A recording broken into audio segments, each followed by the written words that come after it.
بسم اللہ الرحمن الرحیم۔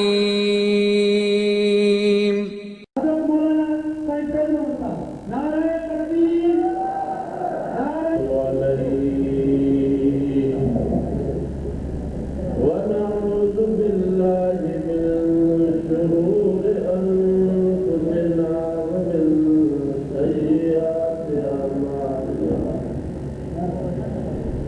من يهده الله فلا مضل له ومن يضلل فلا هادي له ونشهد أن لا إله إلا الله وحده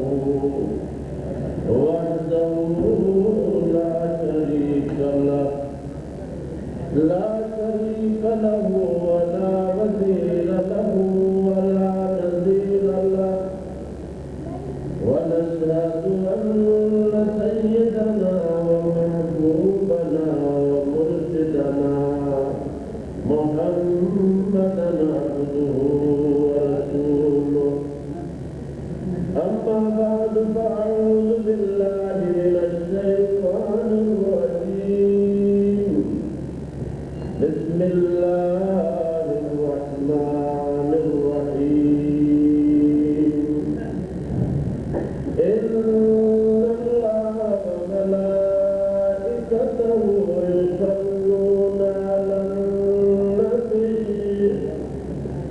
يا أيها الذين آمنوا صلوا عليه وسلموا تسليما اللهم صل على محمد وعلى آل محمد كما صليت على إبراهيم وعلى آل إبراهيم إنك حميد مجيد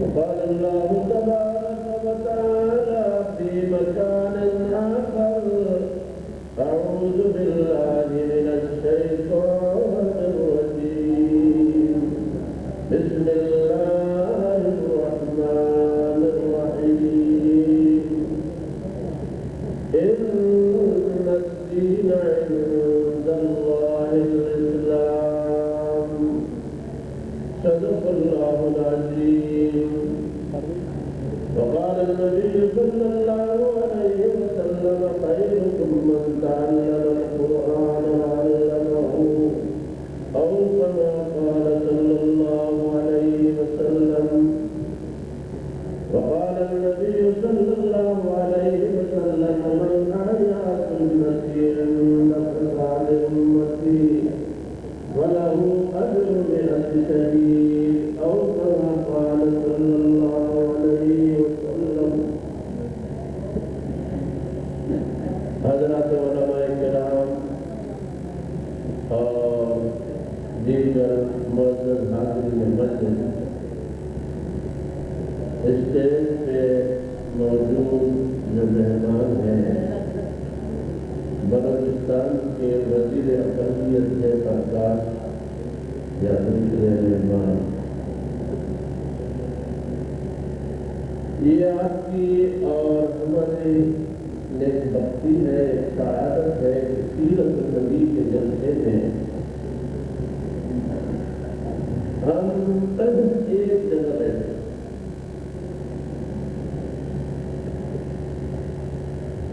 میرا دوستو میں بولوں گا جتنا اللہ نے توفیق دیا آپ کے سامنے میں اسلام کے متعلق بات کروں گا آپ حضرات سے گزارش ہے کہ آپ توجہ سے سنیں میرے خیال میں اگر آپ بازار میں جائیں اعلان کرنے والا ہوتا ہے ڈنڈوں کا پیٹنے والا ہوتا ہے سرکاری کوئی بات ہوتی ہے تو ایک دوسرے سے کہتے ہیں جو کرو سب کرو بیوی ہوتا ہے کیا کہا ہے وہ جو اعلان ہو رہا ہے بازار میں وہ کیا کہہ رہا ہے اب دوسرا کہے یار وہ بولنے والے کو دیکھو وہ کون ہے فلاں مولوی ہے فلاں لوہار ہے قدر نہیں چھوڑو بات تو سرکار کی کر رہا ہے آپ سے یہ گزارش ہے آپس میں بات نہ کریں اور توجہ کے ساتھ بات سنیں گے تو میرا بھی جی چاہے گا کہ میں آپ کے سامنے کچھ بولوں. بچے گزرے آپ کے دروازہ دیکھنے لگے, بارش ہوئی آپ ہلنے لگے تو پھر اس سے مزہ نہیں رہے گا. میرے دوستو, میں نے جو آیت پڑھی ہے اس کا معنی ہے ان دین عند اللہ الاسلام, دین اللہ کے نزدیک پسندیدہ اسلام ہے. اب اس وقت دنیا میں اگر آپ یہ کہیں کہ سب سے بڑا جھوٹ جو بولا جا رہا ہے ایک بین الاقوامی جھوٹ کہ اسلام دہشت گردی کا مذہب ہے, نعوذ باللہ اسلام کے بانی حضور اکرم صلی اللہ علیہ وسلم وہ دہشت گرد تھے, اسلام انسانیت کے خلاف ہے. میرے خیال میں بین الاقوامی اگر دنیا میں سب سے بڑا جھوٹ ہے تو یہی. اور یہ کون لوگ دہشت گرد ہمیں کہہ رہے ہیں, میں آپ کو بتاؤں گا کہ اسلام ہمیں کیا ہے. لفظ اسلام یہ سلامتی سے لیا ہوا ہے. اللہ پاک کے ایک نام ہے سلام. ہم کہتے ہیں اللہم انت السلام و منک السلام. اور جنت کا بھی نام ہے سلام. وہ گھر جس میں بغض نہیں ہوگا, لڑائیاں نہیں ہوگی, سلامتی کا گھر ہوگا. تو جس مذہب کے اندر اس کا نام ہی سلامتی والا ہے تو وہ دہشت گردی سکھائے گا.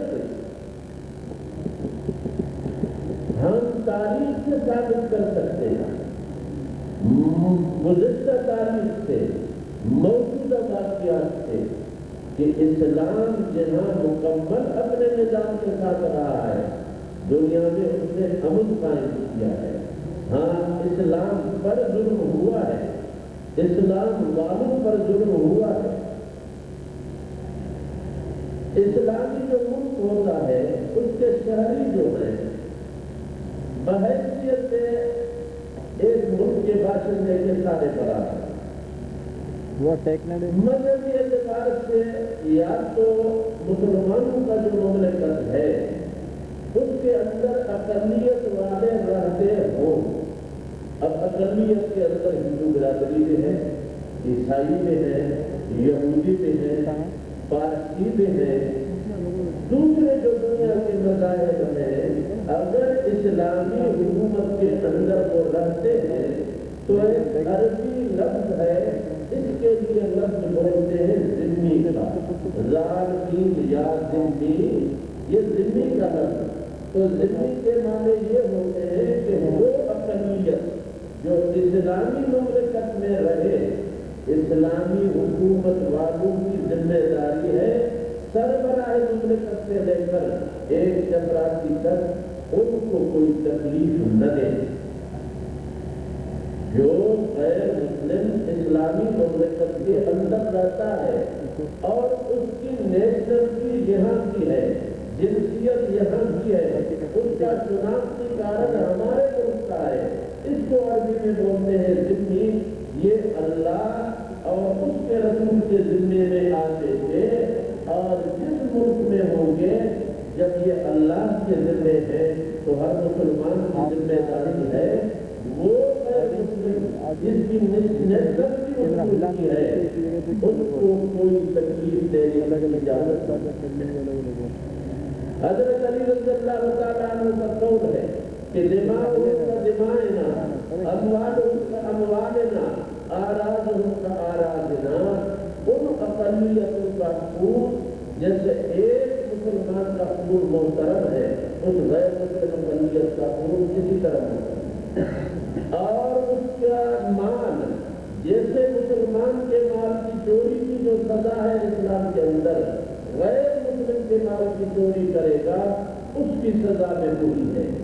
غیر مسلمان کی عزت پہ اگر کوئی ڈاکہ ڈالے, اسی طرح وہ غیر مسلم جس کی نیشنلٹی اسلامی مملکت کی ہے، اب اس کے عزت پہ بری نظر سے دیکھے جو سزا ایک مسلمان کے لیے ہے اس مسلمان عورت کے لیے ہے، اسی طرح اس اقلیت والے کے عورتوں کے لیے کوئی نہیں۔ اور اگر وہ غیر مسلم اس کی نیشنلٹی اسلامی مملکت کی نہیں ہے، اس ملک سے باہر ہے، اب اس حکومت کے ساتھ ہمارا اگر کوئی معاہدہ ہے کہ ہم آپس میں نہیں لڑیں گے، کوئی معاہدہ اس حکومت کے ساتھ ہو کہ ہم آپس میں نہیں لڑیں گے، تو اب ان کے لوگوں کے ساتھ بھی ہمیں کسی طرح کے ان کے جان مال عزت کے اوپر تعارف کرنے کی اجازت نہیں ہے۔ یا کوئی ویزا سے ہمارے مملکت کے اندر آتا ہے، جب ہم اس کو ویزا دیتے ہیں ہم اس کے ذمہ دار بنتے ہیں کہ ہم تمہیں کوئی تکلیف نہیں ہے۔ ہاں غیر مسلم ملک ہے، ہمارا اور اس کا کوئی معاہدہ نہیں، جنگ ہو جاتی ہے، اب اس لڑائی کے اندر پھر اسلام بتاتا ہے کہ ان کے عورتوں کو جو لڑائی میں حصہ نہیں لیتی، ان کے عورتوں کو قتل نہ کرنا، ان کے بچوں کو قتل نہ کرنا، ان کا وہ مذہبی پیشوا کہ اپنے مندر کے اندر ہے، اپنے گرجا کے اندر ہے، اپنے کلیسا کے اندر ہے، چاہے وہ یہودی ہے، نصارہ ہے، ہندو ہے اور پارسی ہے، جس مذہب والا ہے، لیکن وہ لڑائی میں عملاً حصہ نہیں لیتا ہے، تو حضور صلی اللہ علیہ وسلم نے فرمایا ان کے ساتھ ان کو مارنے کی اجازت نہیں۔ ہاں اگر کوئی عورت فوج میں بھرتی ہے، کوئی بوڑھا مشورہ دے رہا ہے، تو جنگ کا جو اصول ہے، اور پھر اس کے بعد اگر ان میں سے کوئی قید ہو کر آئے بحیثیت ایک انسان کے، پھر بھی اس کے احترام کا اسلام بتاتا ہے۔ آپ بتائیں کہ یورپ پر اتنا قرض ملا کر رہا ہے کہ مسلمان دہشت گرد ہیں، اور مسلمان ان کی جو کتاب ہے قرآن کریم اور خدا نخواستہ ان کا نبی یہ دہشت گرد سے بتاؤ جن کے اصول یہ ہوں، جس کی نیشنلٹی اسلامی مملکت کی ہو، اس کو سارے وہ حقوق ملیں گے جو ایک اسلامی ملک کے مسلمان کو ملتے ہیں۔ ویزا پہ آیا اس کی حفاظت ہماری ذمہ داری، اور اگر کسی ملک کے ساتھ معاہدہ ہے، غیر مسلم ہے، معاہدہ ہے اور ان کے کسی آدمی کو نہیں ماریں گے، جان پہ حملہ نہیں کریں گے، عزت پہلے اسلام حملے کی اجازت نہیں دیتا، چلو جب ختم ہو جائے قرآن کریم کہتا ہے اگر ان کو بتاؤ اور اس کے بعد تمہیں ان کے خلاف لڑنا ہے، لیکن پھر وہاں میں عورتوں کو مارنا نہیں، بچوں کو مارنا نہیں، جانوروں کو قتل کرنا نہیں، درختوں کو کاٹنا نہیں، عام پبلک کے جو منافع کی چیزیں ہیں کھلے ہیں بغیر اسلام کے کو تباہ کرنے کی اجازت نہیں۔ اللہ کی ضرورت ہو کہ جس کی وجہ سے وہ اور بات ہے، آپ بتائیں کہ جس مذہب کے اندر انسان کے کتنے حقوق ہو تو درست کر ہو گئے۔ حضور صلی اللہ علیہ وسلم کے زمانے میں کچھ لوگ قید ہو کر آئے، مکے بدر کی لڑائی ہوئی، وہاں کے جنگجو جو مکے والے تھے قید ہو کر آئے، احمد صلی اللہ علیہ وسلم نے فرمایا کہ اس توسو بالاسارا، جو لوگ قید ہو کر آئے ہیں میں تمہیں وصیت کرتا ہوں کہ ان کا خیال رکھنا۔ اب ان میں سے ایک آدمی بعد میں مسلمان ہوا، اس نے کہا کہ جی جب ان کے حضور صلی اللہ علیہ وسلم نے جب ان کو ایسے کہا تو میں جس گھر میں جیل خانے نہیں تھے، ایک قیدی ایک گھر میں دوسرا دوسرے گھر میں، تو ایک قیدی کہتا ہے بعد میں مسلمان ہوا کرتا ہے جس گھر میں قید تھا تو وہ لوگ کھجور کھا کر پانی پی کر سوتے تھے، اتنی ان کے پاس گنجائش نہیں تھی، روٹی جو پکاتے وہ مجھے کھلاتے، روٹی وہ مجھے کھلاتے تھے اور خود کھجور کھا کر اور پانی پی کر سوتے تھے، میں شرمندہ ہوتا، میں کہتا بھائی تم بھی کچھ کھاؤ، وہ کہتے نہیں ہمارے نبی نے وصیت کی ہے۔ ایک دفعہ حضور اکرم صلی اللہ علیہ وسلم نے اور میں مانتا مت بھاگی کے قاتل، یہ تو لڑنے والی نئی چیز کو کس نے قتل کیا ہے؟ آپ نے نقیب چیز کو۔ اور اب یہی جو اپنے کو مہذب کرتے ہیں، امریکہ اور یورپ کے ممالک اور ان کا پچھو اسرائیل، اس وقت لبنان کے اندر جتنے بھی اس کے حملے ہوتے ہیں، آپ اخبارات میں پڑھتے ہیں کہ کتنے بچے اس بمباری کے اندر آ گئے، کتنی عورتیں آ گئی۔ آپ بتائیں یہ مہذب لوگ ہیں اور حملہ کر جس کے کھانے کی وجہ سے اس کی امت نے روٹی خود نہیں کھائی، کئی کو انہوں نے روٹی دی، اب ان کو دہشت گرد ہے۔ ہمیں ان کی تاریخ معلوم ہے، آپ کو بھی اچھی طرح معلوم ہے۔ میں آپ کو کیا بتاؤں، جب یہ جنگ عظیم جرم کی، یہ یافا کے مقام پہ مسلمانوں کے 4000 قیدی ترکی ان کے ہاتھ آئے۔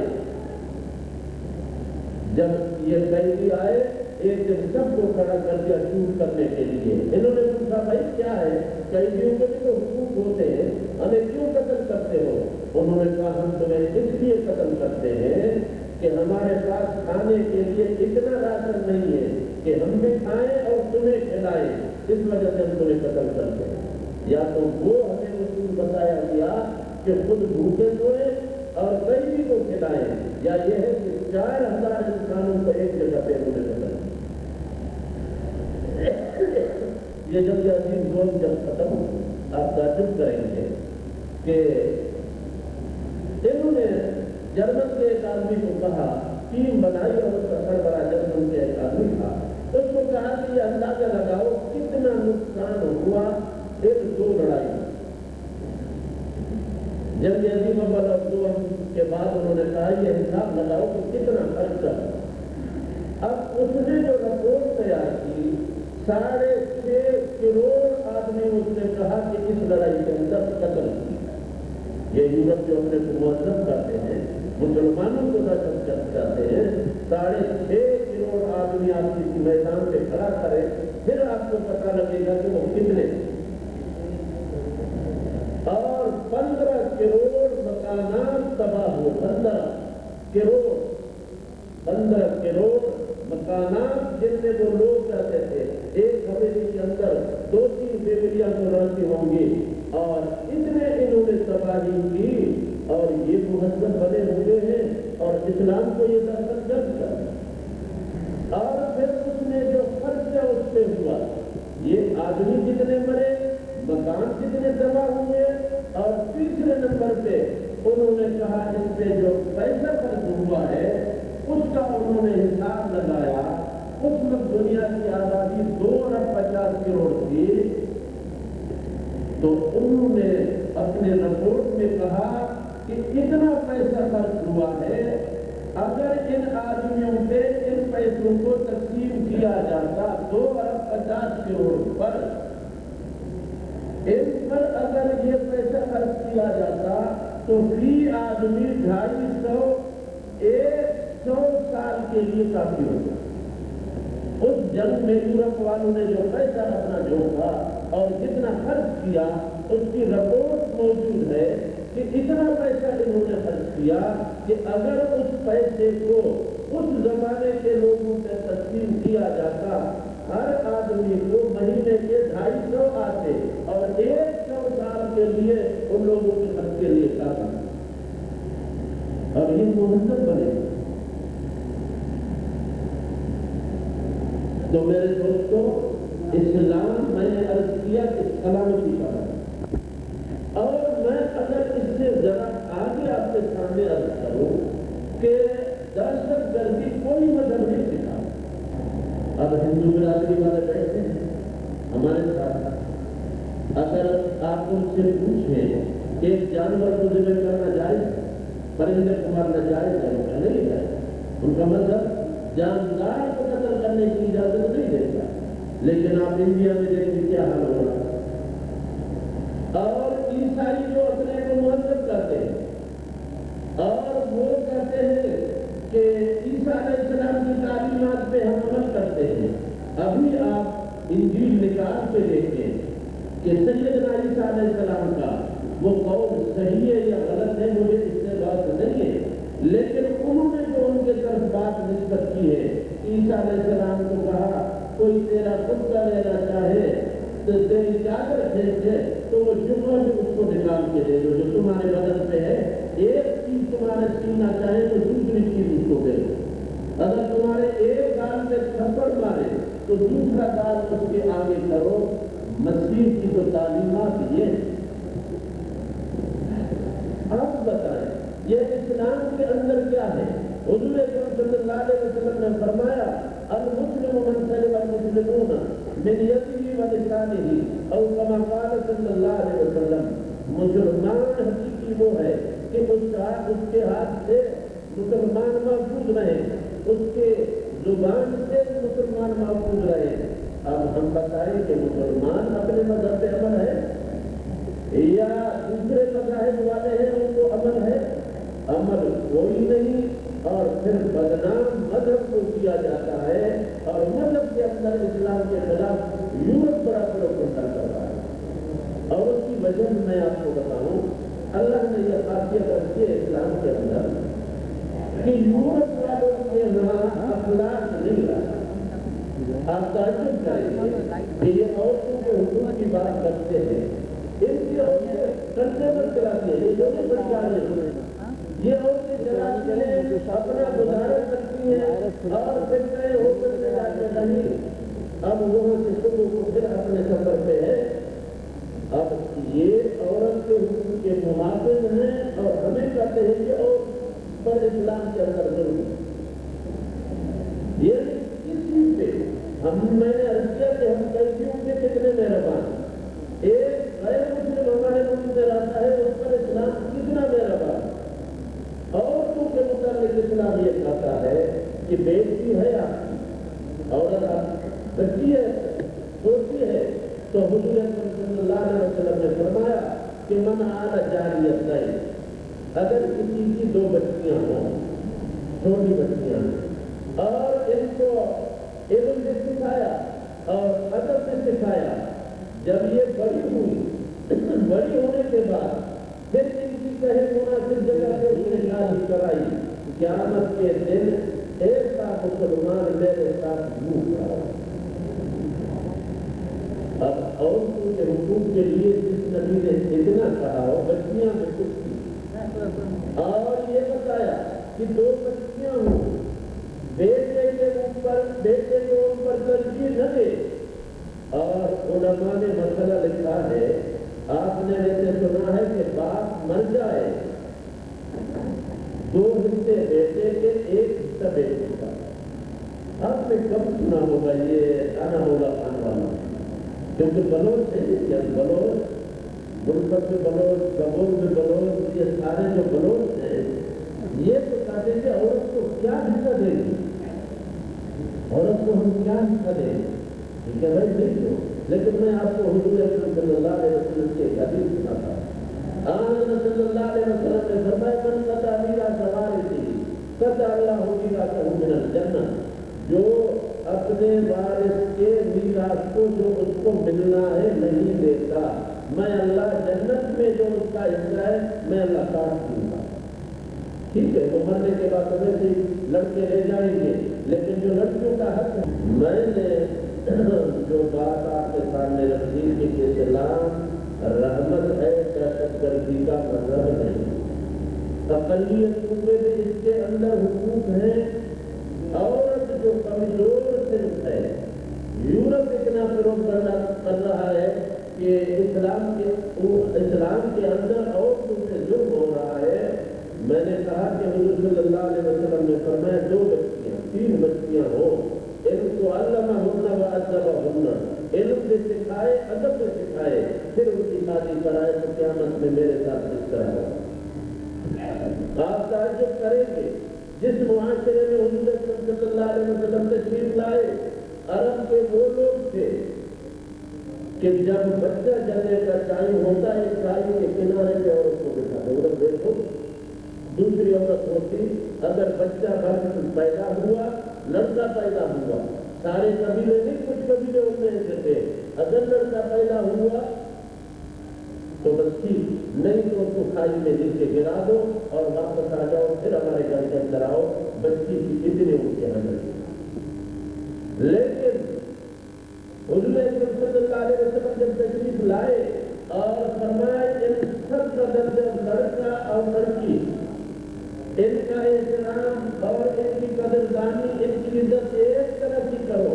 جب حضور اکرم صلی اللہ علیہ وسلم نے یہ بتایا اور خود لوگوں کو کر کے دکھایا.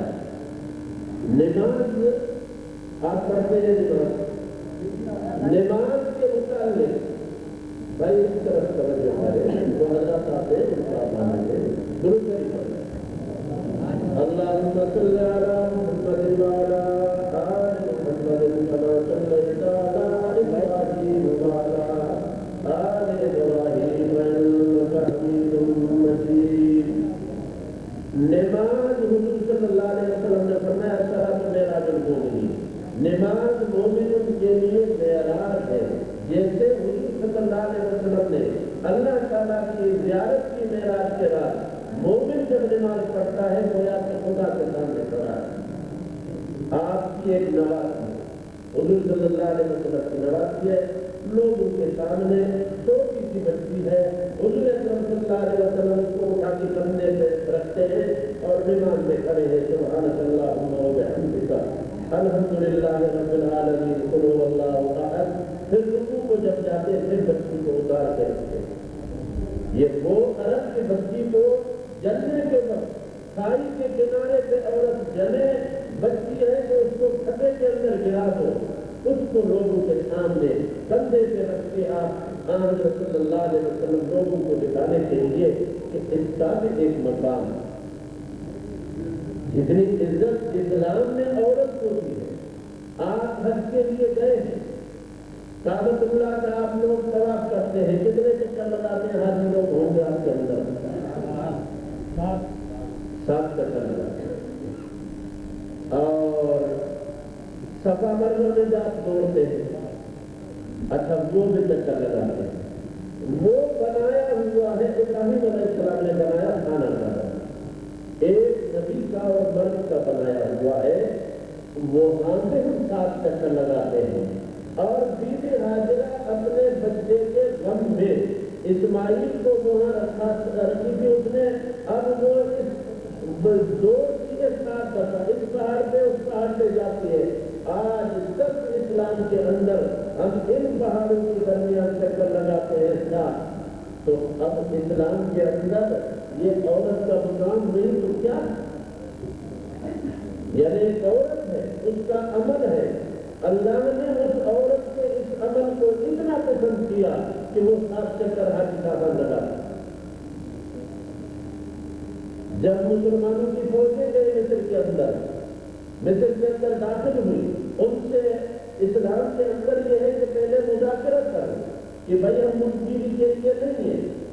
تم اگر ایمان لاتے ہو ہمارے بھائی، ایمان نہیں لاتے ہو تو اسلامی حکومت کو تسلیم کرو اور اتنا سا ایک دے دو اور پھر تم اپنے ہماری حکومت کے اندر رہو، نہیں تو پھر لڑائی ہے ہماری. اب جب ان کے پاس گئے تو تاریخ میں موجود ہے کہ صحابہ کرام نے ان کے علماء کو بلایا، ان کو کہا دیکھو اوصانا رسول اللہ صلی اللہ علیہ وسلم بالقبطیین، حضور صلی اللہ علیہ وسلم نے قبطی لوگوں مصر کے لوگوں کو کہتے ہیں قبطی لوگوں، حضور صلی اللہ علیہ وسلم نے ہمیں تمہارے لیے وصیت کی.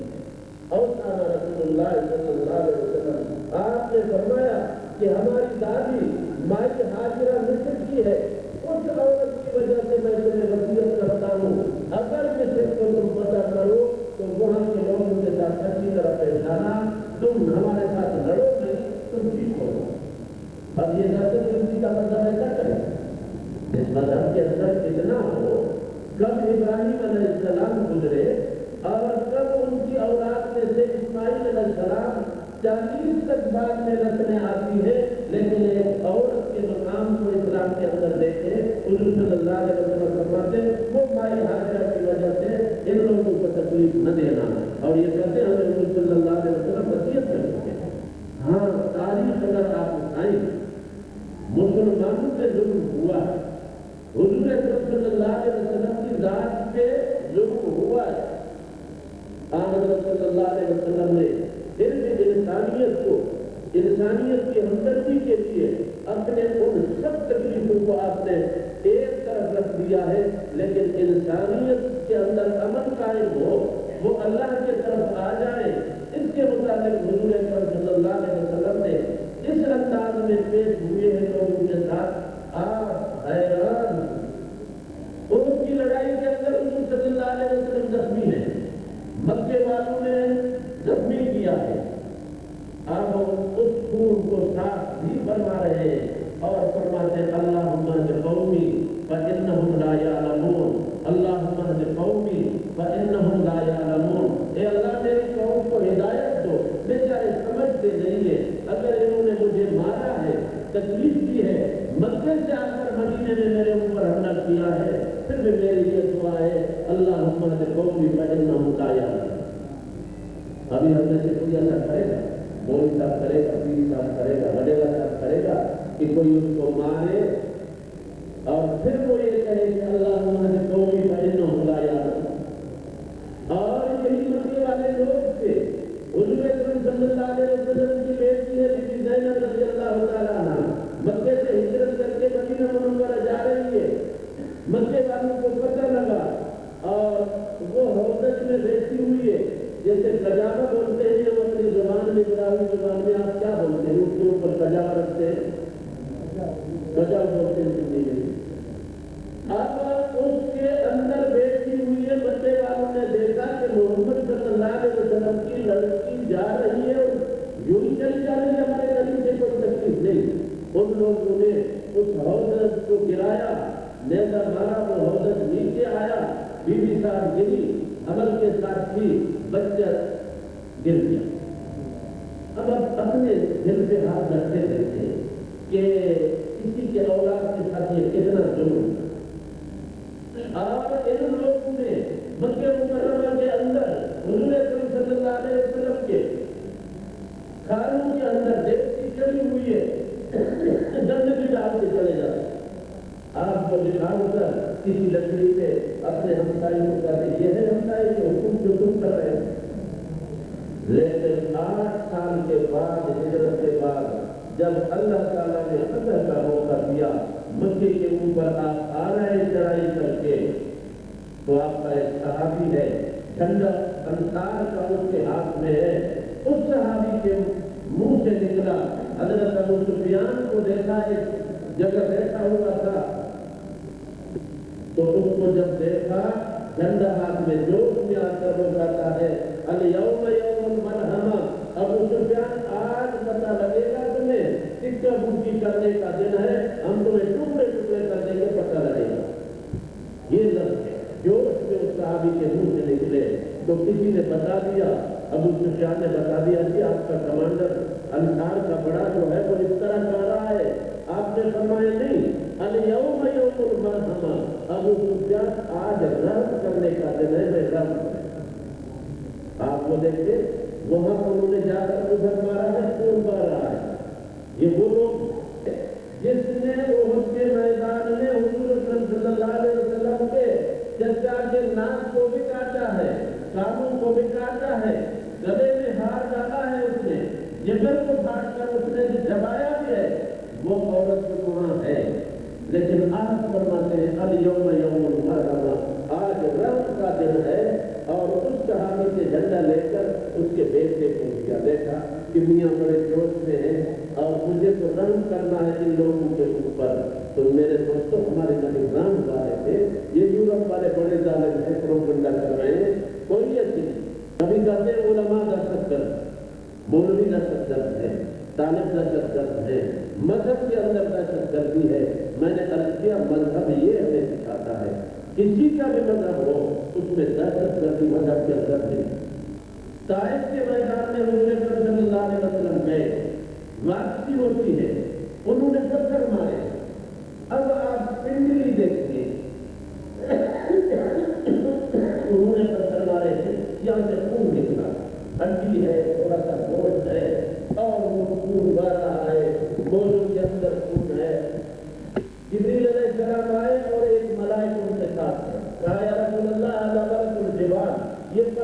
ملائک ہے، اگر آپ کہیں تو ہم ان کو کہیں اللہ نے اس کو بھیجا ہے کہ ان دو پہاڑوں کو ملائے، یہ سارے جیسے چکینے گندم پستا ہے، دانا پستا ہے، اسی طرح ان کو اللہ تعالیٰ کہتے میں پیش دوں گا، اس ملائک کو ملک الجبال کو میں بھیجا ہوں۔ تاریخی جملے ہیں، رحمت للعالمین جب حضور صلی اللہ علیہ وسلم ہیں تو آپ کے الفاظ ہیں، جبریل نہیں، میں بددعا نہیں کروں، جبریل میں اس کے لیے بددعا نہیں کروں گا، لعل اللہ یخرج من اصلابہم من یعبد اللہ وحدہ۔ دیکھو جبریل اگر یہ مجھے مانتے ہیں، مجھے یہ امید ہے کہ جب تک ان کی نسل میں ایک لوگ ہوں کہ وہ اللہ والے بن جائیں، اب اس امید پر وہ مان رہے ہیں، ان کے لیے بھی بددعا نہیں کر رہا ہوں، اگر ان سے کچھ نہیں ہوا لعل اللہ یخرج من اصلابہم من یعبد اللہ وحدہ۔ تو میں نے کیا آپ کے سامنے کہ دنیا کے اندر بین الاقوامی جھوٹ سب سے بڑا اس وقت دنیا کے اندر یہ ہے کہ اسلام دہشت گردی کا مذہب ہے۔ میں نے آپ کو اتنے واقعات بتائے کہ اسلام دہشت گردی کا مذہب نہیں ہے۔ حضور اکرم صلی اللہ علیہ وسلم رحمت للعالمین بن کے آئے، آپ حیوانات کے لیے بے رحمت، نباتات کے لیے بے رحمت، جمالات کے لیے بے رحمت، انسانوں کے لیے بے رحمت، مردوں کے لیے بے رحمت، عورتوں کے لیے بے رحمت۔ ہماری بدقسمتی یہ ہے مسلمانوں کی، ہم خود حضور صلی اللہ علیہ وسلم کے تعلیمات سے دور ہو گئے، حالانکہ علم حضور صلی اللہ علیہ وسلم نے فرمایا طلب سے فریضۃ، علم کا طلب کرنا فرض ہے ہر مسلمان پر، مرد ہو یا عورت ہو، جو کام اس کے ذمے ہے کہ یہ فرض ہے۔ ابھی حج کے لیے جاتا ہے، حج فرض ہوا، اس کے مسائل جاننے، اس کے لیے جو فرائض ہیں وہ ضروری ان کو سیکھے۔ اسی طرح نماز کے لیے وضو کے مسائل سیکھنا۔ ایک آدمی تبلیغ جماعت کے ساتھ میں چلا، وڈیرا تھا، بڑا آدمی، تو انہوں نے کہا کہ وڈیرا معلوم ہے کہ یہ وضو کے فرائض کتنے ہیں؟ کہا کتنے ہیں؟ کہا کہ وہ ہوں گے، آپ بتائیں۔ کہا کہ 3 ہے۔ کہا ہاں ابھی میں سمجھ گیا، تولیہ، صابن، پانی، یہ 3 ضروری ہے، یہ فرائض ہے۔ انہوں نے کہا نہیں اللہ کے بندے، یہ فرائض نہیں، وضو کے فرائض، وضو کے فرائض یہ ہے کہ ناک میں پانی دے دو، کلی کرو، منہ میں پانی دے دو، ناک میں پانی دے دو اور پورے بدن پہ پانی بہاؤ۔ اس نے کہا ہوئے اللہ کے بندے، میں 40 سال میری عمر ہوتی ہے، اب ماں تبلیغ واہ ہمیں یہ خودی ہمیں نقص بند کرے، 40 سال ٹائم آپ تو کیے کرے کرو۔ 40 سال سے اس نے کہا میں ناک پکڑ کر ایسے بازے ہوتے ہیں جن کو تیرنا نہیں آتا، ناک کو پکڑا، 3 دفعہ یوں ہوتے لگایا اور اس نے کہا کہ میں نے کچھ کر لیا۔ اتنی بے صبری ہے ہمیں اپنے دین، تو یہ ہمارے اندر کمزوری ہے۔ کھانا بولا کھانے والے دوستوں، یہ دینی مدارس دہشت گردی کے اسباب نہیں ہے، یہ اللہ کا قرآن سکھاتے ہیں۔ جس گھر میں قرآن پڑھا جائے، حضور صلی اللہ علیہ وسلم نے فرمایا کہ وہ گھر آسمان والوں کو ایسے روشن نظر آتا ہے جیسے ہمیں ستارے نظر آتے ہیں۔ تو آپ چاہیں گے کہ آپ کے گھر میں قرآن مجید ہو، اپنے بچوں کو پڑھائیں، بچیوں کو پڑھائیں۔ اسلام نے تعلیم کے اوپر پابندی نہیں لگائی، علماء میں مرد میں عالم گزرے ہیں، عورتیں بھی اسلام کے اندر عالمہ گزری ہیں، باقی اس کے لیے ہم کیا کریں؟ یہ کہتے ہیں کہ مولوی لوگوں میں اختلافات، بڑے شور ہوتے تھے مولوی لوگوں میں اختلافات ہیں، ابھی مولوی نے کر لیا ہے، نہ کوئی دیوبندی، نہ بریلوی، نہ شیعہ، نہ سنی، میں مجلس بنا۔ پہلے کہتے تھے کہ جی آپ کہتے ہیں اسلام کون سا اسلام میں آئے، شیعوں والا نہیں آئے، سنیوں والا نہیں آئے، آپ بتائیں کہ دیوبندیوں والا کیا ہے اسلام بریلویوں والا، حالانکہ وہ بات دور نہیں ہے۔ آپ اگر ٹھنڈے دل سے غور کریں گے، جب پہلا آئین بنا اس کے اندر قرارداد مقاصد کے نام سے 22 نکات موجود ہیں، جس میں دیوبندی بریلوی اہل تشیع اہل تصوف کے سارے بیٹھے ہوئے تھے، سب کے سب موجود ہیں۔ لیکن اب گروہ بندہ جو ہے اس کے متعلق ہم کیا، اس کے بعد بھی لوگوں کے اندر یہ ایک غلط گروہ بندہ کہ مذہب دہشت گردی دکھاتا ہے۔ بھائی کہتے ہیں کھلانے کہتے ہیں داڑھی والے نے مسجد پہ حملہ کیا، فلان جگہ پہ جو ہے یہ ہم نے اس کی پگڑی دیکھی اور جناب اس کا ڈھانچہ مل گیا، اس کا سر مل گیا، وہ ملا تھا۔ یہ سارے بیرونی سازش ہیں۔ میں آپ کو بتاؤں، میں بلوچستان کا ہوں، کوئی کا شہر کے اندر رہتا ہوں، ہمارے چمن کے راستے سے بیرونی کافی ایجنٹ ہمارے علاقے میں داخل ہو کر بم دھماکے کرتے ہیں، لیکن آپ لوگ جو شکار کھیلنے والے ہوں گے نا بڑے بڑے، تو ان کو معلوم ہے کہ یہ جو تیتر وغیرہ ان کا جب شکار لوگ کرتے ہیں تو ایک ٹوپی سر پہ رکھتے ہیں، وہ رنگ والی ہوتی ہے، ایسے اس میں پیلے رنگ ہوتے ہیں، ایسے کر کے لپی کرتے ہیں، وہ سمجھتا ہے کوئی جانور آ رہا ہے، بیچارے وہ پرندے جمع ہوتے ہیں، ایسے چلتے چلتے پھر ڈر اس میں بدلون کرا لوں۔ اب کسی کو بدنام کرنے کے لیے یا کسی کو تکلیف دینے کے لیے ان کی شکل بنا کر جاتا۔ ہمارے بزرگ گزرے ہیں مولانا ریاض رحمۃ اللہ علیہ، اس کے سامنے کسی نے کہا کہ مدرسے کے طالب علم نے جوتے چرائے۔ مولانا کے سامنے کسی نے کہا کہ جی وہ مدرسے کے طالب علم نے بھی جوتے چرائے۔ مولانا نے کہا نہیں، طالب علم نے جوتے نہیں چرائے، چور نے طالب علم کی شکل اختیار کر کے اس نے چوری کی۔ تو علماء نہیں ہو دہشت گردی جس نبی کی یہ باتیں سنی ہے، آج رسول اللہ علیہ وسلم نے فرمایا واللہ لا یؤمن واللہ لا یؤمن واللہ لا یؤمن۔ صحابہ نے عرض کیا من ہوا یا رسول اللہ؟ آپ نے فرمایا اللہ کی قسم کھا کے کہتا ہوں وہ ایمان والا نہیں آدمی، اللہ کی قسم کھا کے کہتا ہوں وہ آدمی ایمان والا نہیں، اللہ کی قسم کھا کے کہتا ہوں وہ آدمی ایمان والا نہیں۔ تو صحابہ نے عرض کیا من ہوا یا رسول اللہ؟ تب خاطر خطرہ بڑے نقصان والا ہے وہ کون آدمی ہے؟ آپ نے فرمایا اللہ یأمن جارہ بوائقہ، جس کے برائیوں سے ہمسایہ محفوظ نہیں ہے۔ ایک کے بچے کو تھپڑ مارا، نالی کا گندا پانی چھوڑ دیا، کسی کا جانور آیا اس کو مارا، تو آپ صلی اللہ علیہ وسلم نے فرمایا واللہ لا یؤمن، ایسا آدمی مومن نہیں ہو سکتا۔ جس نبی کے ان حدیثوں کو پڑھیں گے تو آپ بتائیں وہ علماء دہشت گردی کریں نہیں ہوگا۔ تو آپ سے یہ گزارش ہے کہ یہ دینی مدرسے کا چلتا تھا، قرآن کریم اللہ کی آخری کتاب ہے۔ حضرت صلی اللہ علیہ وسلم نے فرمایا جو قرآن مجید پڑھے اور اس پر عمل کرے اور حفظ کرے اس کو، اللہ تعالیٰ قیامت کے دن اس کے والدین کو ایک تاج پہنائے گے جس کی روشنی سورج کی روشنی سے زیادہ ہے۔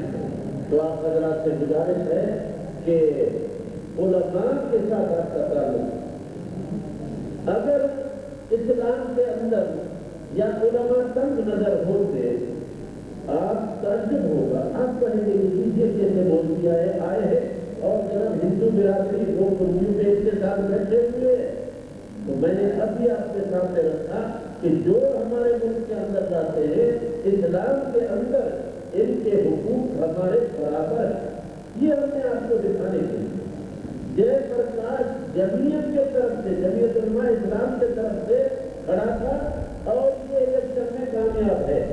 اب مولانا فضل الرحمان کی گاڑی پہ جو جھنڈا جمعیت کا لگا ہوا ہے، جو جھنڈا پاکستان کا لگا ہوا ہے، ہمارے اس اقلیت والے کی گاڑی پہ وہی جمعیت کا جھنڈا اور وہی پاکستان کا جھنڈا لگا ہوا ہے، کوئی فرق باقی رہا تو مذہب ہے کا اپنا، وہ فیصلہ اللہ تعالیٰ آخرت میں کرے گا۔ اور وہ اللہ کے ہاتھ میں ہے. آج کل وہ یورپ والے کہتے ہیں سارے مذہب ایک ہو جائیں. ایک دفعہ ہمارے کوئی چینل میں سیمینار رکھا, اس کے متعلق کی یہ لڑائیاں کیوں ہے, یہودی نصارہ عیسائی مسلمان پارسی سب ایک ہو جائے. تو ہمارے گورنر صاحب دوسرے سب نے تقریریں کی وہاں, مجھے انہوں نے کہا کہ بھائی یہ مولوی بھی ہوتا کہ یہ کچھ کرے. میں نے کہا دیکھو بھائی, کوئی بھی آدمی اپنے مذہب سے دستبردار نہیں ہے. میں نے کہا چلو آپ کہتے ہیں اتحاد ہو, یہاں عیسائی برادری والے بیٹھے ہوئے تھے.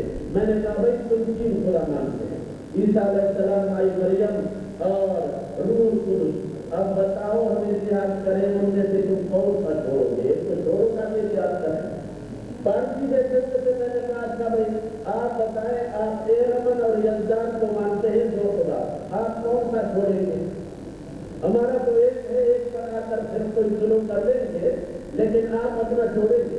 عیسائی سے پوچھا آپ چھوڑیں گے؟ کہا نہیں, ہم کیوں چھوڑیں گے اپنے. پارسی والوں سے پوچھا نہیں. اچھا بھائی رام چندر کرشن اور دوسرے جو ہے ہندو برادری کے ان کے اپنے معبود ہیں, بھائی